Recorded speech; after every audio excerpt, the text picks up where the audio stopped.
কোন মা বাবা হাসরের ময়দানে কঠিন ভাবে ধরা খাবে? প্রিয় অডিয়েন্স, মনে রাখবেন, আমাদের মা বাবার পায়ের নিচে আমাদের জান্নাত রাখা হয়েছে, কিন্তু কিছু কিছু মা বাবা কিছু বিহেভ সন্তানদের সঙ্গে করার কারণে, কিছু কাজ তারা না করার কারণে হাসরের ময়দানে কঠিন ভাবে ধরা খাবে। আর সন্তানেরা তাদের বিরুদ্ধে আল্লাহ তাআলার কাছে মামলা দায়ের করবে, রিকোয়েস্ট করবে যে আল্লাহ তাদেরকে জাহান্নামে পাঠিয়ে দাও। সেই মা বাবার কথা আল্লাহ তাআলা কুরআনুল কারীমের মধ্যে জানিয়ে দিয়েছেন, রব্বানা ইন্না আতা'না সাদাতানা ওয়া কুবারানা ফাআদাল্লুনা সাবিলা। হাসরের ময়দানে কিছু সন্তানদেরকে বলা হবে জাহান্নামে চলে যাও। তারা সেদিন বলবে যে আল্লাহ, আজ আমাদেরকে যারা, আমাদের যে গার্ডিয়ানস, আমাদের যে লিডার্স, আমাদের যে নেতা, আমাদের যে অভিভাবক, আমাদেরকে মিসগাইড করে জাহান্নামের পথে এনেছে, আমাদের কোরআনের শিক্ষা দেয় নাই, ইসলামের শিক্ষা দেয় নাই, তোমার কাছে রিকোয়েস্ট হলো রব্বুল আলামিন, তারা আমাদেরকে বিপথে এনেছে, গুমরাহির পথে টেনে এনেছে। আল্লাহ, আজ আমাদের করার কিছুই নাই। আল্লাহ তাআলা বলবে কারো দোষ দিয়ে কোনো লাভ নাই, তোমাদের কাছে কোরআন গিয়েছিল, তোমাদের কাছে সুন্নাহ ছিল, সব তোমরা জানতে, এই কথা বলে আজকে তোমাদেরকে ছাড় দেওয়া হবে না।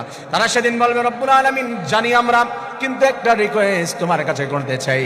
তারা বলবে যে কি রিকোয়েস্ট? রব্বানা আতিহিম দি'ফাইনি মিনাল আযাবি ওয়ালআনহুম লা'নান কাবীরা। ইয়া রাব্বাল আলামিন, যাদের কারণে, যেই নেতাগুলি, যেই মা বাবা, তাদের কারণে আমরা জাহান্নামে চলে যাচ্ছি, আল্লাহ তোমার কাছে একটা রিকোয়েস্ট, এই রিকোয়েস্টটি কি? তাদের আযাবকে আজকে তুমি ডাবল করে দিবে।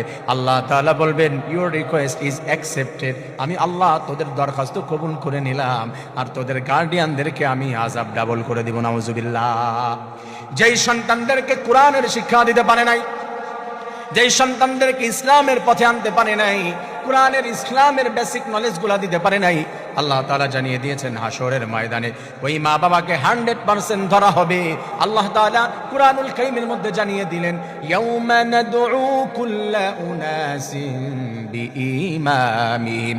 আমি আল্লাহ তাআলা প্রত্যেকটি মানুষকে তার ইমাম, তার লিডার্স, তার নেতা সহকারে ডাকবো, তার মা বাবা সহকারে ডাকবো, তার যে গার্ডিয়ান ছিল তাদের সহকারে ডাকবো। তারা সেদিন উত্তর দিবে কেন এরা জাহান্নামে যাচ্ছে। আর যদি সঠিকভাবে উত্তর দিতে না পারে, ওই মা বাবাকেও জাহান্নামে যেতে হবে। নাউজুবিল্লাহ। আমার প্রিয় গার্ডিয়ানস, মনে রাখবেন, আপনারা সন্তানদেরকে কোন পথে নিবেন এটা ডিসাইড করতে হবে আপনার। তার কারণে তাকে যদি ইসলামের শিক্ষা দিতে না পারেন, ইসলাম শিখাতে না পারেন, আল্লাহ তাআলার পথে যদি চলাতে না পারেন, এটার কারণে হাসরের ময়দানে আপনার ধরা খেতে হবে, জাহান্নামে যেতে হবে। আল্লাহ তাআলা প্রত্যেকটি সন্তানদেরকে দিনের শিক্ষা দিয়ে আমরা হাসরের ময়দানে যেন জান্নাত হাসিল করে নিতে পারি। আল্লাহ তাআলা আমাদেরকে তৌফিক দান করুন। আমিন।